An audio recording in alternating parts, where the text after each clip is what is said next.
Hello. Welcome to K-Drama School, everybody. Nice to be here.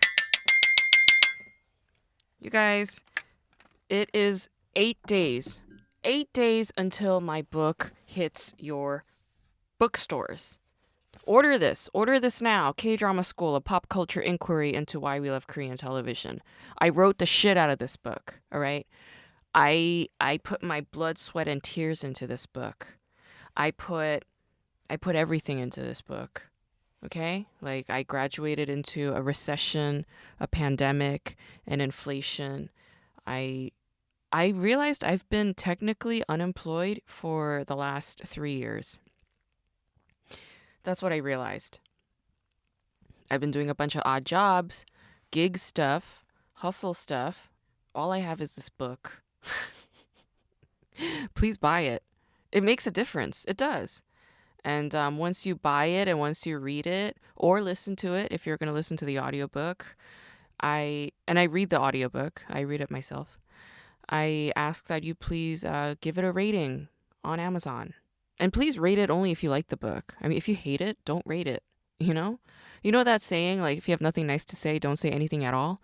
Try applying that logic to Yelp and to Amazon and to YouTube. You know, lately I've been uploading YouTube shorts. Like, you know how YouTube has like shorts? It's like TikTok and like Instagram, like 60-second long short videos on YouTube. That's something that is now happening. So I've been doing that with my stand up. And I've been noticing that it would get like 1,000 views. And I would get like maybe 10 likes or 8 likes or a couple of likes. And then I would get like a bunch of comments from people saying like, "You're not funny. You shouldn't do stand up." And reading those comments, to be honest, like, I don't feel anything, but I do wonder, like, what is the point of that? You know, like, if you have nothing nice to say, just don't say anything at all. Um, so yeah, if you're mad at your life and how things are going, if you are bitter or jealous or resentful, trust me, I am not your problem. I assure you, you and I are strangers. Um, I do see you. I have nothing for love for you. I hope that you take on boxing or something. So that's my recommendation to those toxic YouTube comment trolls. But please buy my book, K-Drama School, and please give it 5 stars. Also, if you're a listener of this podcast, give my podcast 5 stars. Write a nice review on Spotify, iTunes. Yeah, say something nice about it. Subscribe on YouTube, please, at K-Drama School. And you can also subscribe on my comedy account at Grace Jung Comedy. Yeah, I have a YouTube there too. And there are small ways that you could always like contribute and help and be of support, you know? Share a little kindness, share a little light, share a little love in this world. You can do that in little ways by doing the opposite of what toxic trolls choose to do. And you can also support me on Patreon. That I can definitely use. You know, even if you pay $5 a month, like that helps me out a lot. It helps me pay for my website, helps me pay for my Netflix subscription, helps pay for a lot of things. I had to shut down my LLC this year because I realized I can't afford the $800 California filing fee. And so I had to shut down my LLC. RIP, Grace Jung's LLC. I realized like I technically don't need one right now. My business, my entrepreneurial business is not exactly thriving at the moment for me to have one. So it just doesn't make any fiscal sense. So that's why I closed it. It did cost me like $2,000 to establish it, maintain it, create it, and all of that. But, you know, I learned a lot from it. So there that is. Do we call shutting down a business a failure? And that's sort of what I want to talk about today, because I'm going to talk today about failure.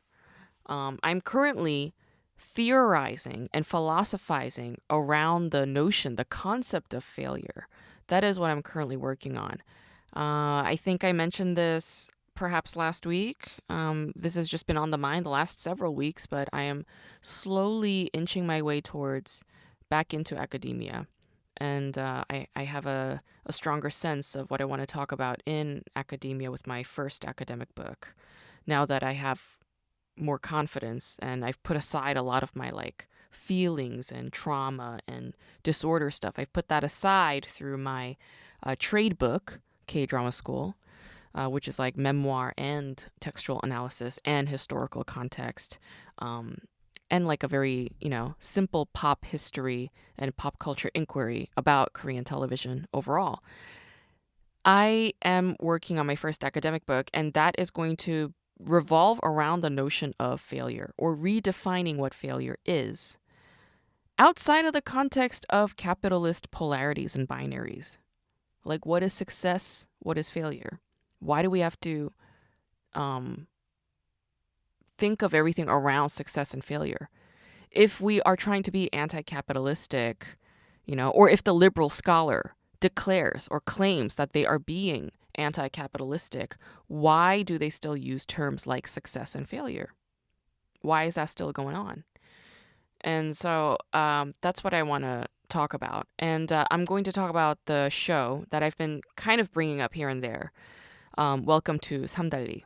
And this is a show that I personally did not enjoy. And that was surprising to me because the screenwriter, Kwon Hee-ju, she's written shows that I actually like. So she co-wrote The Sound of Your Heart, which is like a sitcom based on a webtoon by the show creator. What's his face? Cho-seok, right? He's like the cartoonist.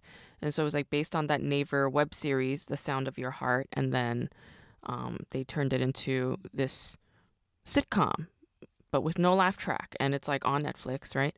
And I love that show. It's like a weird, feel good, hilarious comedy thing, and it's like very like tacky and camp, and it's a tad transphobic. It's got some transphobic stuff, but it's also queer in a very intense way too. I really love the show. I think it's fantastic. But yeah, like Kwon Hee-ju co-wrote that script. And then after the success of that, she wrote Go Back Couple, which stars like some big fucking names. It stars Chang-nara. Chang-nara is in Go Back Couple. Her co-star, what's his face? Son Ho-jun? He's in it. And I noticed that Chang-nara and Son Ho-jun, they're playing a couple again in like another K-drama with Chang-nara in it. So I guess they're like for life. They're like lifers. Kim Mi-kyung is in all of the shows that Kwon Hee-ju writes. She is in The Sound of Your Heart. She is in Go Back Couple. She's in Hi Bye Mama. Yeah, Kwon Hee-ju wrote Hi Bye Mama. And she's again in Welcome to Samdal-ri. She's always playing the mom. Like this woman, this actress, all right, Kim Mi-kyung is in everything that Kwon Hee-ju writes, but she's like literally in every K-drama you've ever seen. Like you see her face and you're like, oh my god, I know this lady. She's like literally in every single K-drama ever. All right, so there's a lot of pressure on writer Kwon Hee-ju. There's a lot of pressure for her to succeed, right? Because she's succeeded in these earlier shows. I mean, like, I don't think Go Back Couple was a huge hit, but like Sound of Your Heart was such a massive hit that all these big name stars were in like Go Back Couple, like Chang-nara, and then you get fucking Kim Tae-hee in Hi Bye Mama. And then now you get, fucking like Shin Hye-sun in Welcome to Samdal-ri. And Shin Hye-sun is like a huge, she's a huge star, huge Hallyu star, right? Right? Mr. Queen actress. So, a lot of pressure riding on this show. And I don't think it was like a ratings, shattering, like record shattering thing. And I'm just looking at the show like, well, why am I bringing the show up? Right? Why? What's the point? Like, I didn't enjoy it, but I did watch it. It took me forever to finish it. I did watch it. Why am I talking about it? And I want to talk about it in the context of failure. Yeah. What is failure? What is failure according to this show? Welcome to Samdal-ri. Uh-huh. And I think it's worth noting because this show is all about failure. So in the beginning, you have this protagonist, Samdal. She's a successful commercial photographer in Seoul. And her assistant, who is very ambitious and wants to move up in the ranks, starts having an affair with Samdal's boyfriend and then accuses Samdal of being like a harassing, abusive, haranguing boss, and she attempts suicide, and there's like all this scandal. And it's all baseless, it's all made up. But it ruins Samdal's reputation. Samdal loses all of her clients, and Samdal ends up back in her small town in Jeju. Okay. Now, her older sister, Jindal, is also like got this like hint of how do you say a failure around her, like some smog of failure around her. And what is that? Like she's a divorcee. So a failed marriage, quote unquote failed marriage, right? Because the marriage did not last. So quote unquote fail. And it was not just any marriage, but it was like a marriage to like a very wealthy family, like a chaebol family. And she couldn't hack it. She couldn't do it. So she left, right? So divorcee, left a very wealthy situation, a fiscally, financially comfortable situation, and is living with her younger sister. And then Samdal's younger sister, Hae-dal, is a single mom and a widow. Yeah, she became a mother at a very young age. Her partner died, and she has this daughter, Hayul, who feels like she is the bane of her mother's existence. She feels as if she needs to hide the fact that she is her mother's daughter for the sake of her mother's romantic potential. So there's this like shade of failure, of course, projected in their own minds. It's their own construction in their minds, smogging, covering them up all around. Okay. And it's all around this like notion of like heteronormativity. For Samdal, it's like capitalist success. Okay. And it's also a reputational success. Like, is she a good boss? Does she have a clean reputation as somebody who is like upright and moral and ethically sound and da da da da da da da. Okay, and that's like ruined by this woman who accuses her of shit that is like baseless. All right, and she loses all of her clients, so she's broke and she has to go back home. And then Samdal has her older sister who has this like failed marriage thing, and then her younger sister has this like single mom widow reputation, which is like frowned upon in a heteronormative society. All right, so failure or projected failure all around. And when you watch the last episode of Samdal-ri, you have the life that is inauthentically lived as being the definition of failure. Okay, so what do you have? Like Hayul, right? Hayul gets a scolding from her mom. Like Hayul says that she wants to be like a swimmer or whatever when she doesn't like swimming. And her mother's like, why? Why are you insisting on being something that you don't want to be? Why are you trying to prove yourself as worthy just in my eyes? Why are you not living your authentic life according to you? Okay, so this is something that this young mother, Hae-dal, is teaching her young daughter. And then you have Jindal, who got a divorce because she couldn't stand her in-laws. Her in-laws were like insufferable. They were so mean to her. And she felt like she could not be her authentic true self. She couldn't voice herself. She couldn't opinionate. She couldn't be herself in that suffocating environment. And that's why she left her husband, even though she and her husband do still have some feelings left for each other. And so it's about like the inauthentic life. If you live your life inauthentically, if you live your life detached or dissociated from who it is that you actually are or wish to be or strive to be, then that is the inauthentic life. That is the failed existence. That is failing at life.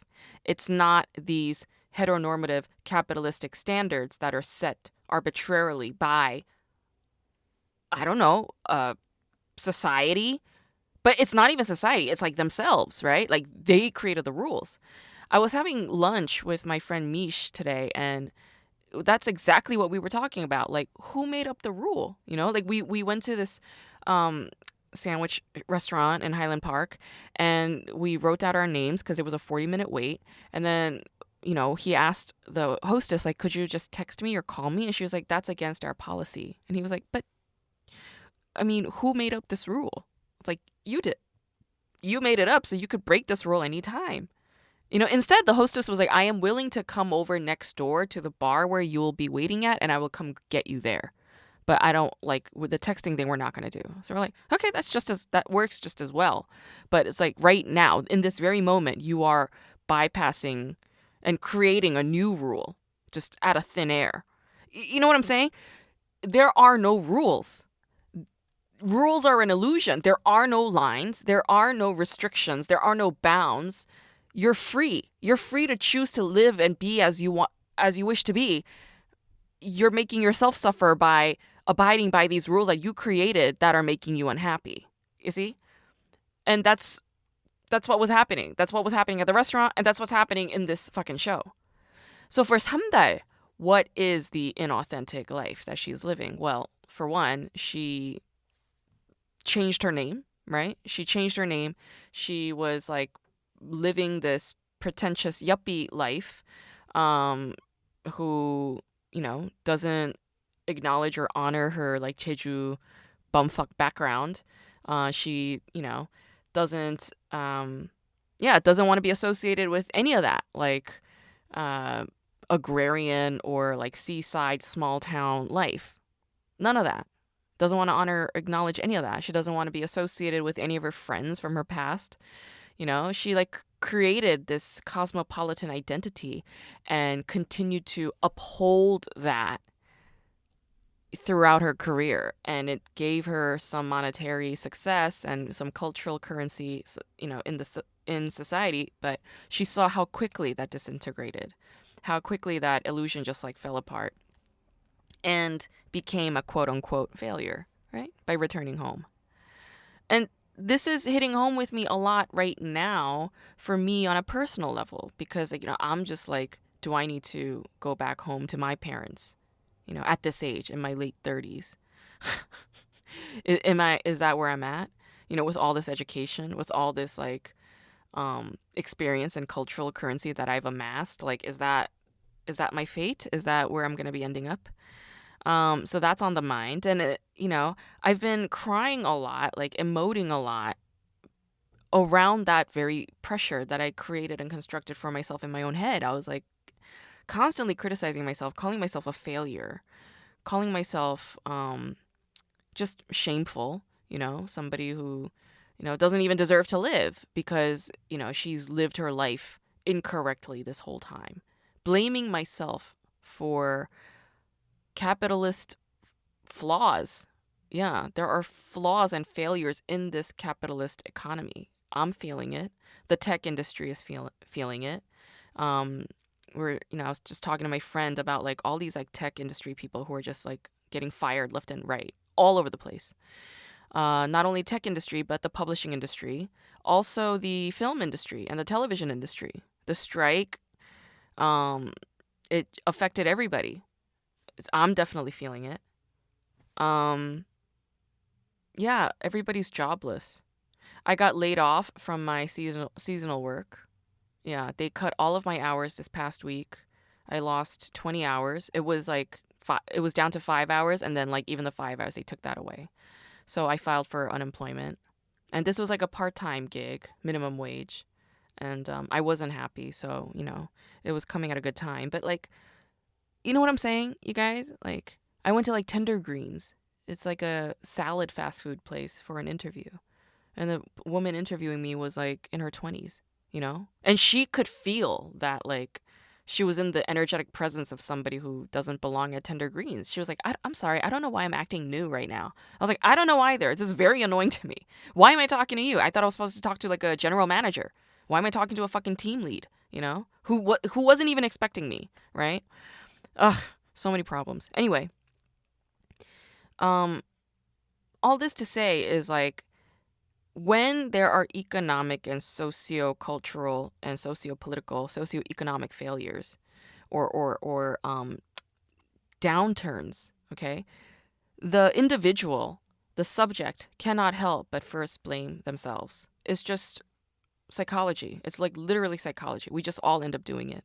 And that's what I've been doing for the last several weeks, hysterically crying. I think for the last 3-4 months I have been doing that. Since January, I've been sobbing every single day at my own lot, right? And so I'm connecting with this notion of failure. And I'm realizing it's not just me. It's like everybody is kind of living in precarity right now. I went to Whole Foods and I saw a man clearly in his late 60s, if not early 70s, handing out samples, like drink samples. All right. So there's like a man who should be long retired and he's working a job at Whole Foods as a taste sampler person. I went to the beach during the solar eclipse, which was awesome, by the way. If you saw the Monday solar eclipse, good for you, because that was like a worthy thing to do. So I was like driving to the beach after my hours got cut on Monday to just make a good situation out of a bad one. And as I was driving, I saw an old man. Like you could tell he had white hair. He was smoking like a vape pen while driving, and I was like, "Oh, good for this guy," like, yeah, man, like get high, whatever. But I also saw that on the back of his car, he had an Uber sticker, and I was like, "Oh my fucking God, this old man in his 70s is driving Uber. Like he's making money off of driving for Uber. This dude is clearly in his 70s." And I was just like, this is capitalism failing us, right?